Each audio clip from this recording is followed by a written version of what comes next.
Ang kumakatok sa pintuan.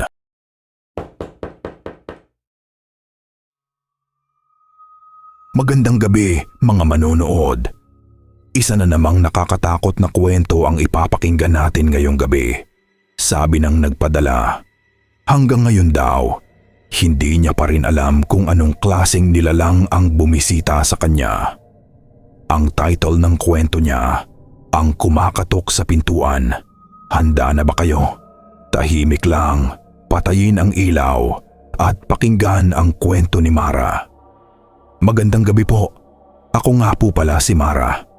Ang kwento kong ito ay nangyari 2 taon na ang nakalipas nang mag-isa akong lumipat sa isang maliit na apartment.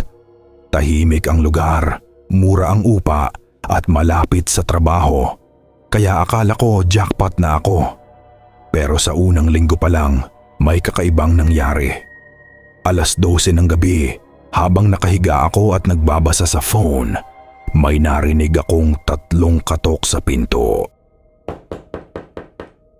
Napahinto ako. Akala ko kapitbahay. Pero sino namang kakatok ng ganong oras? Sinilip ko sa peephole, pero wala. Kinabukasan ng gabi, ganun ulit. Eksaktong 12:00. 3 katok. Wala pa ring tao sa labas. Nangyari iyon ng 3 gabi sunod-sunod hanggang sa pang-4 na gabi. Nagpasya ako na hintayin kung sino man iyon. Naka-off lahat ng ilaw at nakaupo lang ako sa sofa, hawak ang cellphone ko. Pagdating ng oras, ayun na nga, hindi ko alam kung anong pumasok sa isip ko. Pero binuksan ko ang pinto at doon ko siya nakita. Isang babae, nakatayo sa harap ng pinto. Maputla, basa ang buhok nga parang galing sa ulan. Nakayuko lang siya pero ramdam ko na may mali. "Miss, may kailangan po kayo?" Tanong ko. Hindi siya sumagot. Kaya dahan-dahan kong sinara ulit ang pinto. Pagkakandado ko, bigla siyang kumatok ulit. Mas malakas. Tumigil ako, tumingin sa peephole. At doon ko nakita, ang ulo niyang nakadikit sa pinto. Nakatingin siya sa peephole, nakangiti. Mapuputol ang ngiti niya sa sobrang lawak. Simula noon lagi na akong kinakabahan pag sumasapit ang gabi.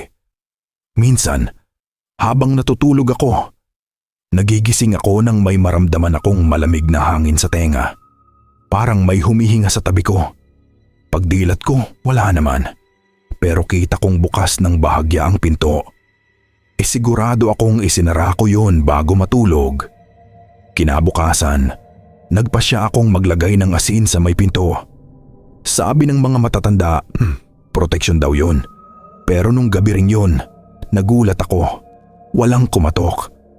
Pero habang nanonood ako ng TV, bigla itong namatay at pagkatapos, puting static na ang lumalabas sa screen. At sa static na yun, parang may boses akong naririnig. Mahina sa una, hanggang sa malinaw kong narinig ang salitang, "Buksan mo." Pinatay ko agad ang TV at tumakbo sa kwarto.